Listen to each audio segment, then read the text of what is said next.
unzwa Mwari achisika nyika.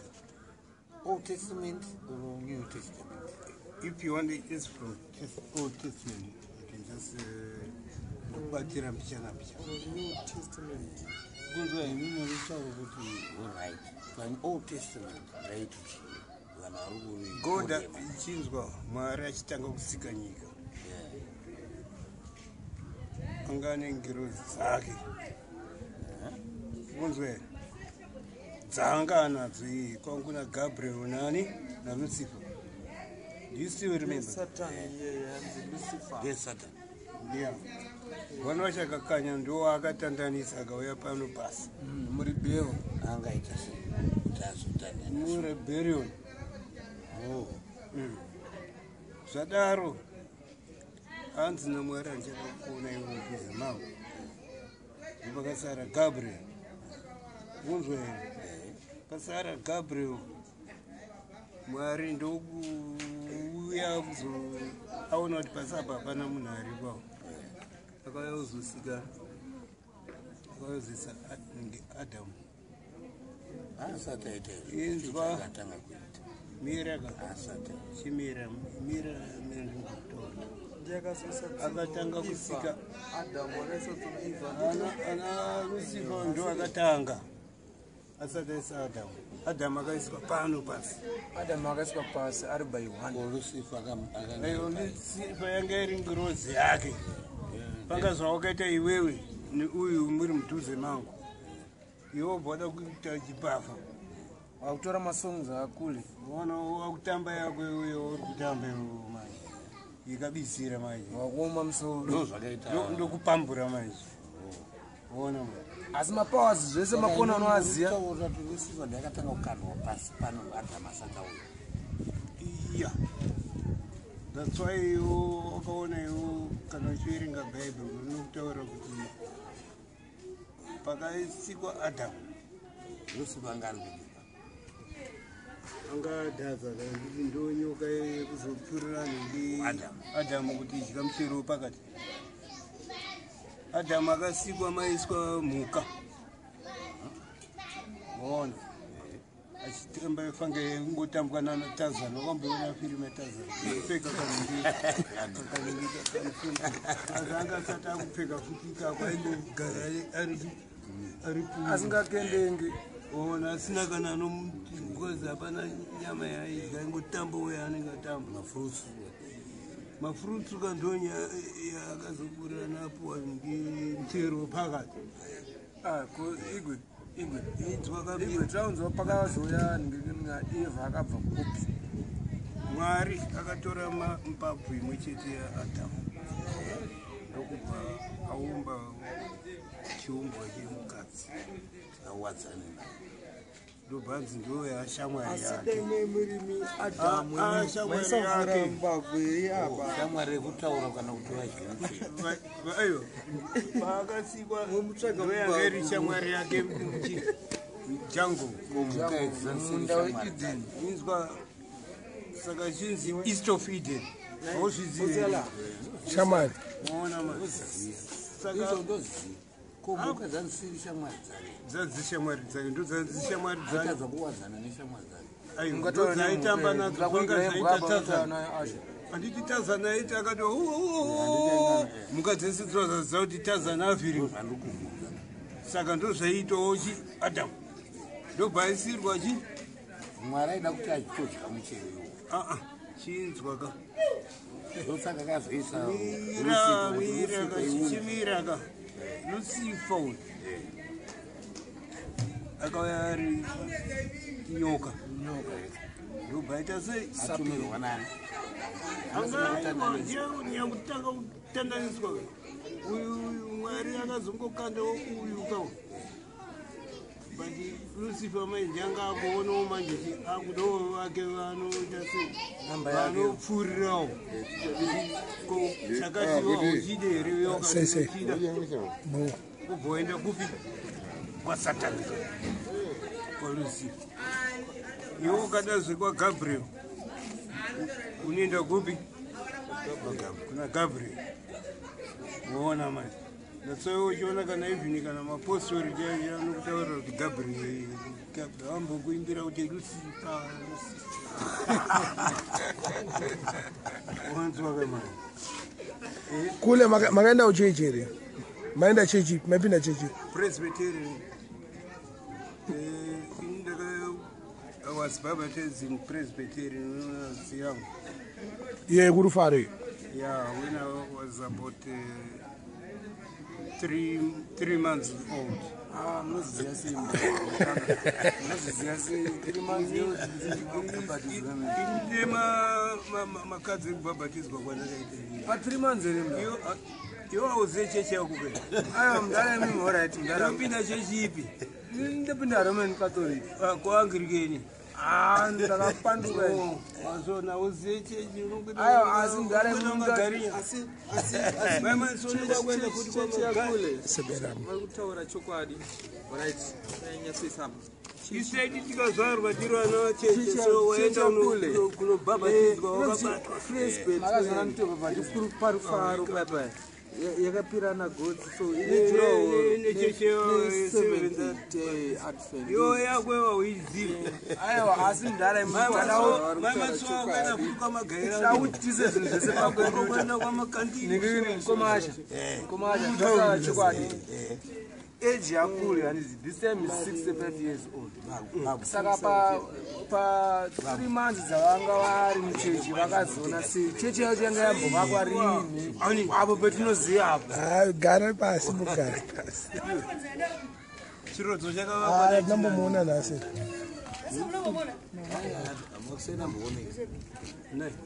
chirodzo chakavakwa 1900 mumba macho ndanda kumutuma kwezvitenga muriwo kuno yakatodongore nepahwindo chirodzo chakavakwa 1954 asi kule imimi mutati makaona imimi 3 months old 3 months mubva maona muchibhabhatidzwa ine makadhi ekubhabhatidzwa kwangu inini ariko kule iwo hauna kana hwane rekubhabhatidzwa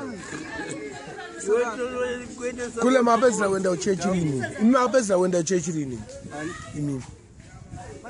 imimi kuenda uchechi pandakapedzisira kuenda uchechi it was 1969 69 yeah. Saka muchiri kubhilivha kuti muchiri makabhabhatidzwa Yeah. I was baptized I'm a Christian, that's why ndikutaura nyaya yeBible. But zvimwe zvinhu zvamunoita kule hazvisi zvebhaibheri Ndati kuRoma vaende nemabhaibheri. imi kule zvimwe Kupi? Asana mbongona vakatakura Bible.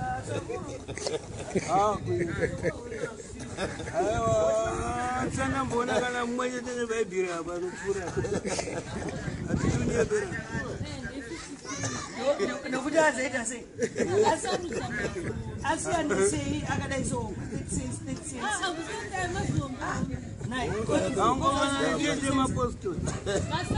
mapostori atakure bhaibheri Wakamboona postori reBhaibheri kunze kwapasta mufundisi wacho zane Bhaibheri popota akamira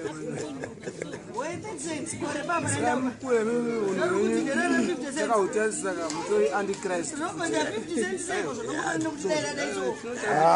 kwemisista loloenda mungavavire madomasi ndikakona uri payoutube namai vangu tenda kuendera kugwecha utotopinda ndinokutaurira nenoza uri kuire kuzotenga madomasi pana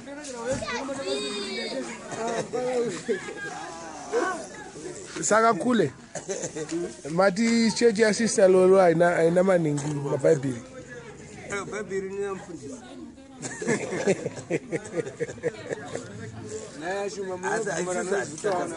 kana imbuu manayo iwo wakamboenda neimbuu aunze nchimboimbira gwegwe manhamba neimbuu mandomwotoimba nechinyanja taura chinyanja iwe taura iwe kuti amai Maria muri kumamba mutimbe mazi muviri gumuviri wakabata imbuu ndakwedu isusu manje tinobata himbu ndikunyebere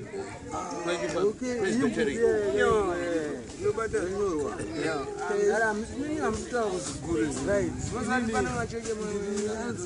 gure chechi kule ari kunyeba hanzi church kule hadina sister lolo kachasuka ari kutaura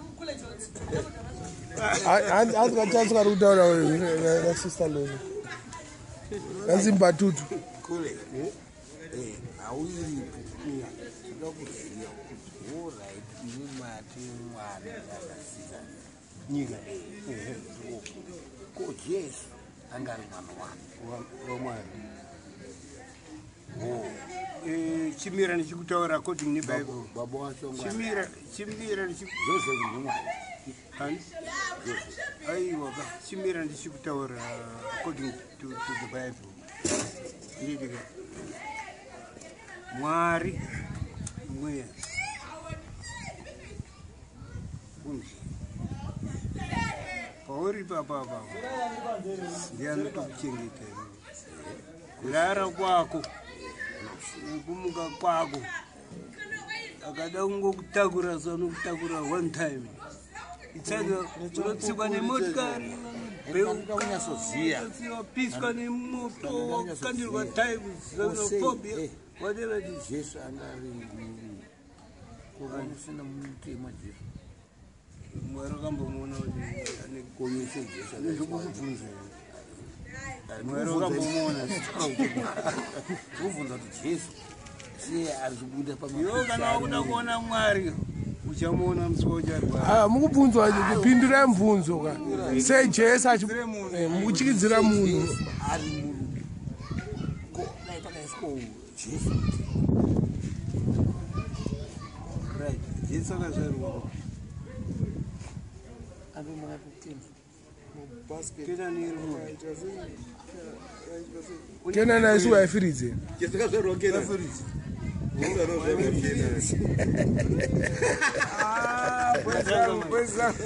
kwaifiridzi kune kenani Egypt neJerusarema zviriko zvese aiwa izvo makaitirwa kuti muzive kuti kunodaidzwa kusheni kwakati iwo usati waunzwa kuti kune tafara hakuna dziva resekwa kose vakazopa chinzwa iko kune mazuzi inonzi dziva resekwa inonzi dziva resekwa unoziva kuti inorei saka Jesu mwana wamwari kadai akabiwa kadai akazvarirwa akakaiswa murusero rwerwere handiti runoflota handi mambo Herode vangu vapurana kudata sei kumuflota saka unoziva waisada munhu mwana mukomana vaizviziva mambo Herode dzarasekwa handiri ndo kuGillingham kukombonu kwanana Mount Abden handi ndiko saka iwo wakuti Gillingham ko zvaunenge uchiti DZ unenge uchiti DZ zvana Freeman zvokunyebera vanhu izvi zvekusimbisa ningi handiti hakuna HKD avasatapedza nawo yedu yega wetitaure titaure manje Jesu vanhu ava ana anozana Pilato nanawo vakada kuti usati tabva ipapo iwoabatako uri kumberi saunza kuti Jesu akaponesa zvimambaira hobhoka usati waenda kuna Jesu inoti pane time yakada kuuraiwa ainzi Daniel gomba reshumba vaikarwa mugomba reshumba chii chakaitika Michigan Abednego ndiwo kumba dzikapedzisira dzavo handi dzakaguta dzisina kudya munhu akaburitswa ndikunyere mambo uyanza vaishandisa label rekuti Herod asi Herod is like isename ndati right tabva ipapo Do you know kuti pane king akagara Herod wachi akagara paumambo, so akaona bhuku richinyora kuti take anyora kuti chi pasi zvinorei chi izvozvo pachiarabu. sai munogokwanisa kuzvikrema sendaren Saka ndikutaura takazoona kubvira nemubhaibheri zviri. ndokuti chi kuti taking Saka ndikutaura kuti kuRoma hakuna bhaibheri raunoverenga.